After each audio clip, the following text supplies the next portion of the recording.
પંથકમાં કોળી સમાજના નિર્દોષ યુવાનની ઘાતકી હત્યા કરવામાં આવી।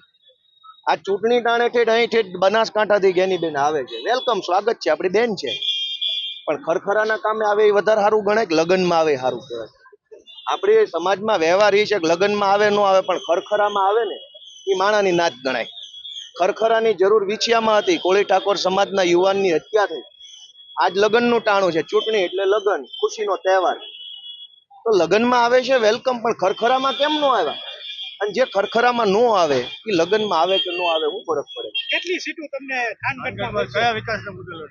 થાનગઢની જનતા એમણે સ્પષ્ટ નક્કી કર્યું છે કે વર્ષો સુધી ભાજપની તાનાશાહી સહન કરી છે, વર્ષો સુધી ભાજપના ગુંડાઓ, ખંડણીખોરો, માફિયાઓથી ડર્યા છે, બીવડાવીને મત લીધા છે। આ વખતે નીડર, સક્ષમ અને બાહોશ નેતૃત્વ આમ આદમી પાર્ટીનું મળ્યું છે, તો જનતાએ પોતે જ નક્કી કર્યું છે કે નગરપાલિકામાં પૂર્ણ બહુમતીની બોડી બને એટલી સીટો ઉપર આમ આદમી પાર્ટીને જીતાડવાની છે।